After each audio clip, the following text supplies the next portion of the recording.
Hello guys, അപ്പോൾ ഇന്നത്തെ വീഡിയോയിൽ നമ്മൾ കാണാൻ പോകുന്നത് ക്യോൾനർ ഡോമും റൈൻ നദിയും പിന്നെ അവിടുത്തെ ലവ് ബ്രിഡ്ജുമാണ്. ഞാനും അതുല്യം കൂടി ആട്ടോ പോയാൽ. ഞങ്ങൾ നിൽക്കുന്ന സ്ഥലത്തിൻ്റെ പേര് ട്രിയറിൽ നിന്ന് ഒരു 5 മണിക്കൂറുണ്ട് ക്യോളിനിലേക്ക്.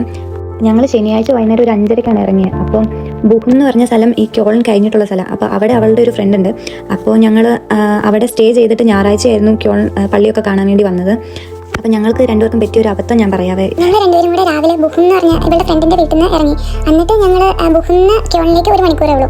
അങ്ങനെ ഞങ്ങൾ ട്രെയിൻ വെയിറ്റ് ചെയ്ത് നിന്നു. പക്ഷെ ഞങ്ങൾ രണ്ടുപേരും കയറിയത് ആദ്യം കയറേണ്ടതിന് പകരം ഞങ്ങൾ ഈസിയിൽ കയറി. ഈസി എന്ന് വെച്ചാലും ഈസിയിൽ നമുക്ക് ഈ ഡോച്ച്ലാൻഡ് ടിക്കറ്റ് വെച്ചിട്ട് ട്രാവൽ ചെയ്യാൻ പറ്റത്തില്ല. അതിന് നമ്മൾ എക്സ്ട്രാ പേയ്മെൻറ്റ് ചെയ്യണം. അപ്പോൾ നമ്മൾ ഈസി എയിൽ കയറാൻ പറ്റില്ല എന്നറിയാം. അത് ആ ഒരു ട്രെയിൻ കണ്ടാലേ അറിയാം. അത് ടോട്ടൽ ഡിഫറെൻ്റ്, അതിന് കളറും എല്ലാം വ്യത്യാസമുണ്ട്. പക്ഷേ ഈസി ആദ്യമായിട്ടാണ്. പക്ഷേ ഒരു കണ്ട ഒരു നോർമൽ ട്രെയിനാണെന്ന് വെച്ച് ഞങ്ങൾ കയറിയതാണ്. ഹലോ, ഈ നിൽക്കുന്ന എന്തിനാണെന്നറിയാം, ഒരു 8ന്റെ പണി കിട്ടിയിട്ടില്ല. ഞങ്ങൾ 6-ൽ കയറുന്നതിന് വരെ ഈസിയിൽ കയറി. അത് മാറി കയറിയതാണ്. പക്ഷേ ഈസിയല്ല, ഈസിയാണ്. അതൊരു നോർമൽ ട്രെയിൻ പോലെ തന്നെ ഇരിക്കും. അങ്ങനെ കയറി മറ്റേ ചെക്കർ വന്ന് ചെക്ക് ചെയ്തു. ഞങ്ങൾ ഡ്യൂട്ടി ടിക്കറ്റ് ഉണ്ടായിരുന്നുള്ളൂ. അപ്പോൾ അയാൾ പറഞ്ഞു, ഒന്നെങ്കിൽ നിങ്ങൾ ഇപ്പോൾ ബുക്ക് ചെയ്യണം, അല്ലെങ്കിൽ 60 € ഫൈൻ അടിക്കണം എന്ന് പറയും. ഞങ്ങൾ കുറച്ച് നേരം അയാൾ അങ്ങോട്ട് പോയപ്പോഴത്തേനും ബുക്ക് ചെയ്യാൻ പറ്റുന്നുണ്ടായിരുന്നില്ല. കാരണം ആ സീറ്റ് ഓൾറെഡി റിസർവ് ചെയ്തിട്ടുണ്ടായിരുന്നു. അതുകൊണ്ട് അയാൾ പറഞ്ഞു, ഈ വട്ടം ക്ഷീണിച്ചിരിക്കുന്നു, കുഴപ്പമില്ല. അപ്പോൾ ഇതാ ഞങ്ങൾ ഇവിടുത്തെ ക്യോളൻ വരെ നിൽക്കുകയാണ്. ശുഭദിനം. ഭാഗ്യത്തിന് 60 € പോയില്ല. അങ്ങനെ ഇതായിട്ട് അവസാനം ക്യോളിൽ എത്തിയിരിക്കുന്നു. ഈ ക്യോൾനർ ഡോമിന്റെ ഐതിഹ്യം എന്താണെന്നറിയും? അറിയായിരിക്കും. എന്നാലും ഞാൻ ചെറുതാക്കി പറയാം. ഈ ക്യോൾനർ ഡോം ലോകത്തിലെ ഏറ്റവും വലിയ കത്തീഡ്രലുകളിൽ ഒന്നാണ്. ഡോം 1248-ലാണ് നിർമ്മാണം തുടങ്ങിയത്. അപ്പോൾ ഏകദേശം ഒരു 600 വർഷമായി ഇതിന്റെ നിർമ്മാണം പൂർത്തിയാകാൻ വേണ്ടി. അപ്പോൾ ഇതിന്റെ കൺസ്ട്രക്ഷൻ ഭയങ്കര സ്ലോ ആയതുകൊണ്ട് ഇതിന്റെ ആർക്കിടെക്ട് പിശാചുമായിട്ട് ഒരു കരാർ ചെയ്തു. അതായത് ഡീൽ എന്ന് വെച്ചാൽ ഡോം പൂർണ്ണമായി തീർന്നാൽ ആദ്യമായി ഡോമിന്റെ ഉള്ളിൽ കയറുന്ന മനുഷ്യന്റെ ആത്മാവിനെ പിശാചിന് കിട്ടണമെന്നായിരുന്നു കരാർ. പക്ഷേ ഈ ആർക്കിടെക്ട് എന്ത് ചെയ്തു? ഡോമിന്റെ പണി പൂർത്തിയായപ്പോൾ മനുഷ്യന് വരെ ഒരു മൃഗത്തെ, ഒരു നായയായിരുന്നു അകത്തേക്ക് പ്രവേശിച്ചത്.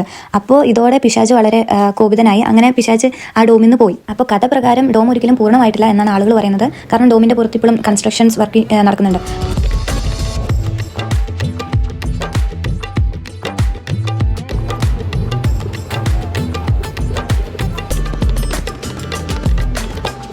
അങ്ങനെ ഡോമൊക്കെ കണ്ടു കഴിഞ്ഞ് ഞങ്ങൾ പോയത് നേരെ ലവ് ബ്രിഡ്ജിലേക്കാണ്. എൻ്റെ പൊന്നോ, അവിടെ ഭയങ്കര തിരക്കായിരുന്നു. നിങ്ങൾ കണ്ടോ ഈ ലവ് ലോക്സ്? ഇതിൻ്റെ അർത്ഥം എന്ന് വെച്ചാൽ ഇവിടെ കപ്പിൾസ് വന്നിട്ട് ഇവിടെ ലോക്ക് വെച്ചിട്ട് ആ കീ റൈൻ നദിയിലേക്ക് എറിയും. കാരണം അതിൻ്റെ അർത്ഥം അത് അവരുടെ സ്നേഹം എന്നും സ്ട്രോങ് ആയിരിക്കുമെന്ന് പറയുന്ന ഒരു സിമ്പിളാണ്. അപ്പോൾ ഇവിടെ കുറേ ലോക്സ് ഉണ്ട്. ഞങ്ങൾ രണ്ടും കൂടെ ഞങ്ങൾ എന്താ പറയുക, ജനിച്ച വർഷത്തിലുള്ള ഇത് കണ്ടുപിടിക്കുകയായിരുന്നു. ഞാൻ കണ്ടെത്തി, അവൾ കുറേ നോക്കി, അവൾക്ക് കിട്ടിയില്ല.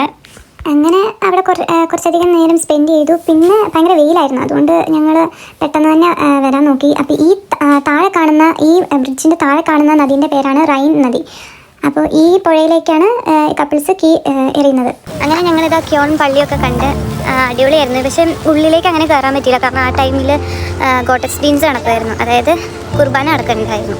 അതുകൊണ്ട് ഞങ്ങൾ ഉള്ളിലേക്ക് അങ്ങനെ കയറിയില്ല. ഇനി ഫുഡ് കഴിക്കാൻ വേണ്ടി പോവുകയാണ്. ഫോമിസ് കഴിച്ചാലോ? എന്താണ് അഭിപ്രായം? ഫോമിസ് വേണം? വേണ്ടേ?